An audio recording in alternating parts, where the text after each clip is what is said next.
All right, so you wanted to explore something a little different this time, huh? We're taking a deep dive into yoga philosophy. Yeah, it's more than just the poses. Way more. We're talking ancient texts, core ideas, even a little Sanskrit. Just spice things up. A little bit, yeah. But really, it's all about understanding the why behind the yoga you might already know and love. It's fascinating, actually. So many people think yoga is just stretching. Right. But it's actually this whole system of thought that started in India thousands of years ago. We're talking about practices that lead to self-knowledge. Okay, so, really ancient. Oh, yeah. We did our homework. We dug into the Vedic texts, specifically those Upanishads. You know how yoga today is all about controlling your breath and focusing inward? Well, get this. Texts from potentially before 1000 BCE, they talk about those same practices. It's amazing how these practices have been around for so long. It really is. It's like realizing your favorite yoga class is just the tip of this massive ancient iceberg. Exactly. And it just keeps going. In the grand scheme of things, yoga is one of the 6 major schools of Hindu philosophy. Wow. It's really influential. Speaking of influential, we got to talk about the Yoga Sutras of Patanjali. Written sometime between 400-200 BCE, talk about old school. Right. This text, it's like the OG yoga manual. Yeah, it's like the rule book, even for yogis today. And get this, these Yoga Sutras, they're super influenced by another school of thought, another Hindu philosophy called Samkhya. And this was a little out there, but the basic idea is your consciousness and the material world. Completely separate. Totally separate things. Like, they don't mix. That's yoga's dualism in a nutshell. Okay, 2 sides to the same coin. So on one side, we've got Purusha. That's the pure consciousness side. Right, like that quiet space inside you, always there, even when you're thinking a million miles a minute. It's not your thoughts, it's not your feelings, just pure awareness. And then on the flip side, we've got Prakriti. And that's, well, basically everything else. Your body, your mind, that annoying thought you can't shake, even this microphone. It's all Prakriti, the material world. So how does this whole duality thing, this Purusha and Prakriti business, how does it actually play out in our lives?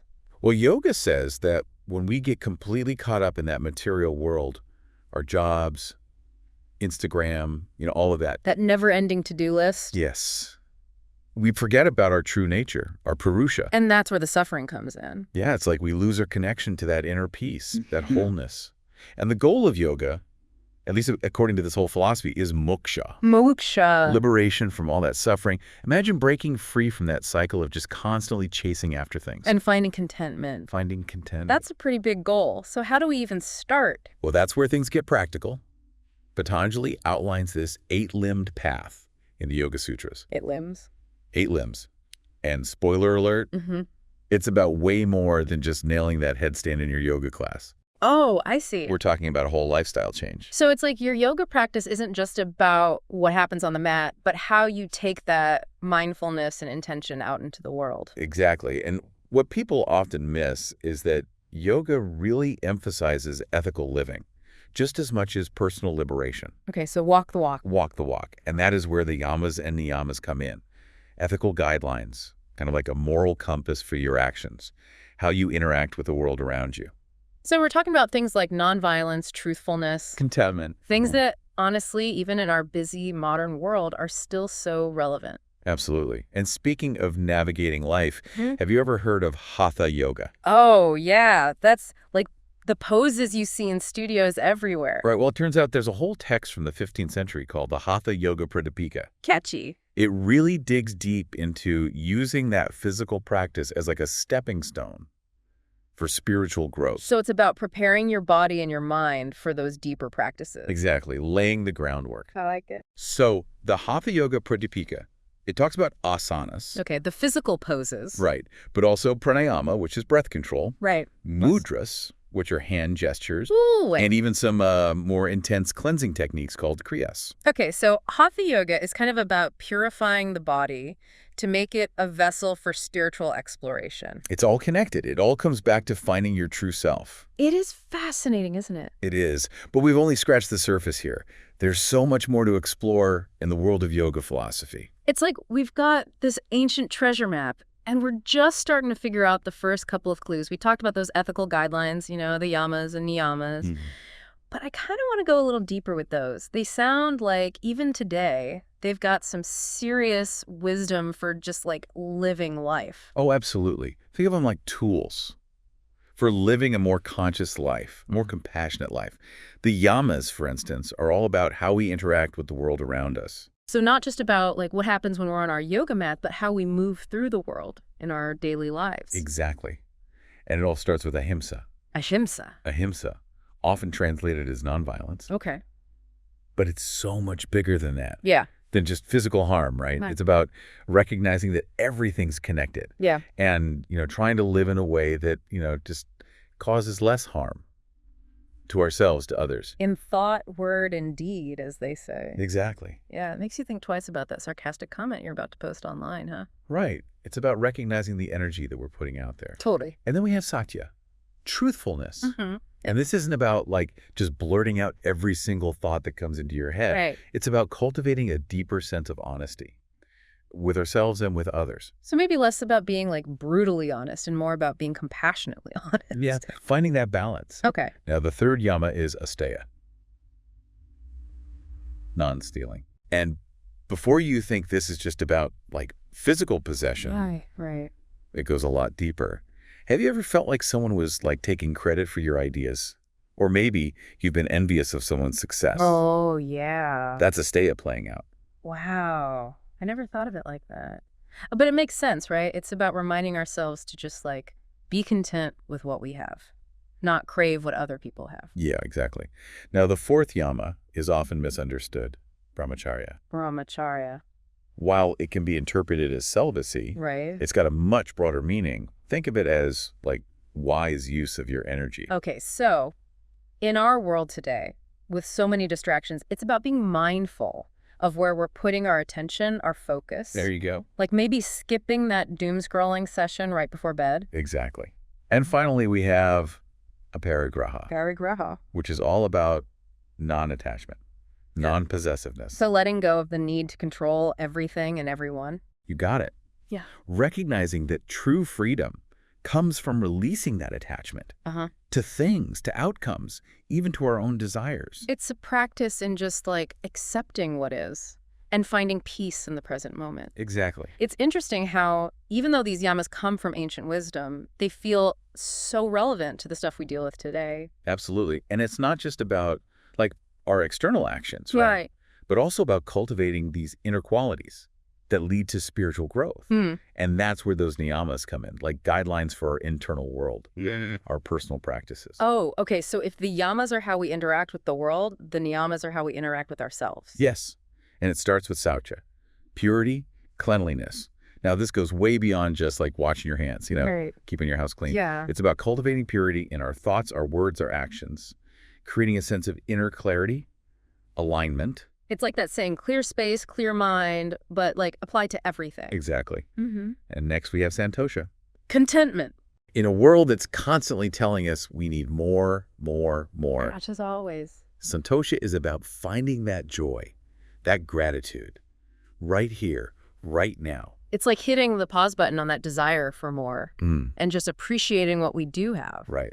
Shifting our focus from what we lack to what's already abundant. I like it. Now, the third niyama is tapas, Tapas. often translated as discipline or austerity. Okay, I gotta be honest. When I hear the word austerity, I just think about giving up all my stuff and becoming a minimalist. All right, but tapas isn't about deprivation. Okay. It's about building that self-discipline, willpower. Think of it like strengthening your mental and emotional muscles. So it's about challenging ourselves, but not in a way that's punishing or restrictive. Exactly. It's about making choices that align with our values, our goals. Okay. Now, next up, we have svadhyaya, self-study, self-reflection. So taking a deep dive into getting to know ourselves, flaws and all. Yes, cultivating self-awareness. Who am I?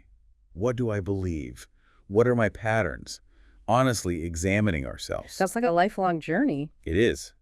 And finally, we have Ishvara Pranidhana, Ishvara Pranidhana. often translated as surrender to a higher power. This one sounds a little different. It is. It's about acknowledging that we're not in control of everything, Right. cultivating a little humility, surrendering to something greater than ourselves. So trusting that there is a bigger picture, even when we can't see it. Exactly. Finding peace, acceptance, even in the face of uncertainty. Wow.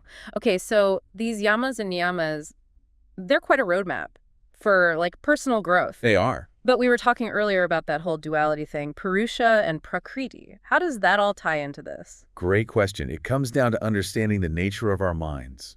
Remember, yoga says our minds are part of Prakriti, the material world. So it's not just our physical bodies that are part of the material world, it's also our thoughts, feelings, that constant chatter in our heads. Exactly. Yeah. And just like our bodies can get restless, agitated, so can our minds, the Yoga Sutras, they describe this as cittavriti, the fluctuations of the mind. Cittavriti. Oh, I know cittavriti. That never-ending to-do list, that song stuck in your head. Yes. That's cittavriti. And yoga teaches us that those mental fluctuations, they're a major obstacle on the path to liberation, to moksha. So they keep us trapped in that illusion of separation from our true nature, that purusha. Exactly. Okay, so how do we quiet all that chatter? That's where meditation comes in, right? Meditation, dhyana, in Sanskrit.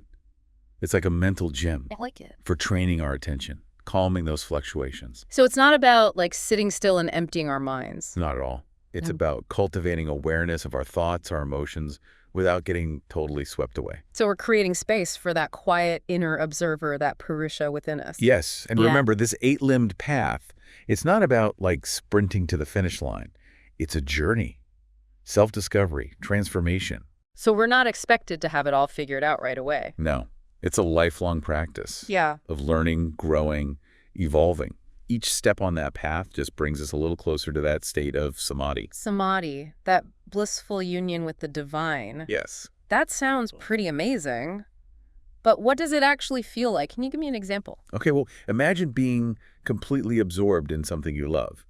Maybe you're painting, maybe listening to music, Having a really great conversation. and you feel this like sense of timelessness, like you're totally merged with the experience, that pure presence, that joy.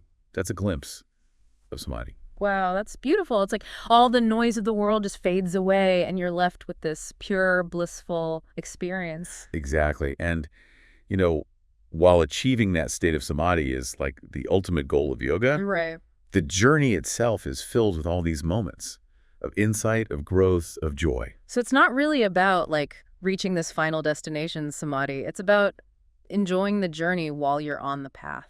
It is. It's about bringing that like awareness, that intention to every single moment, whether you're on the mat, meditating, or just, I don't know, like even making a cup of tea. Finding that yoga everywhere. And you know what? It's pretty awesome to think that these ancient teachings, they still matter. Like they still work today. Yeah. We talked about those yamas and niyamas, right? Those ethical guidelines and how they can help us, navigate life's challenges with a little bit more awareness, a little more compassion. Yeah. We talked about duality, Purusha and Prakriti, and like understanding that can really shift how we see the world around us. It's true. And that 8-limbed path too, it's incredible. A good one. Like it's a roadmap for growth, for spiritual development. And it's like a good reminder that it's a journey, not a race. Right. Every single step, it just brings us a little closer to realizing like what we can really be. It's really a whole system. You know what I mean? It's not just about like what your body's doing in those poses, but really understanding ourselves and our place in the world. You got it. It's about integrating all of that, all those principles into our everyday lives, our relationships, our work, even how we deal with stuff when it gets tough. So for someone who's like just dipping their toes into this whole yoga philosophy thing, what would you tell them? What's one good piece of advice? Ooh, that's good.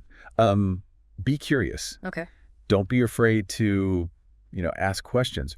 Really dig into these teachings. See what they mean to you in your own life. That's great advice. It's like we've been given this like incredible gift, all this wisdom passed down for like who knows how long. I know, it's amazing. And it's up to us to unpack it, explore it, see how it can help us live better lives, more meaningful lives. It's true. It really is a journey of self-discovery, and it's there for everyone.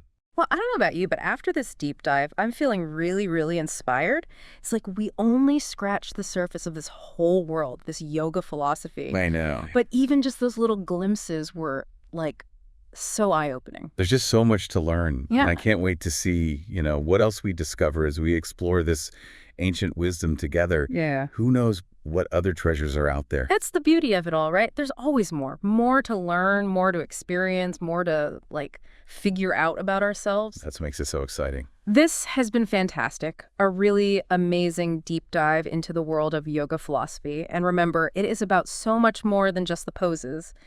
It's a journey of self-discovery, of ethical living, and really it's about realizing what we're truly capable of. Oh. So as you go about your day, see if you can bring a little more mindfulness, a little more compassion, a little more yoga to everything you do. Until next time, keep exploring, keep learning, and keep diving deep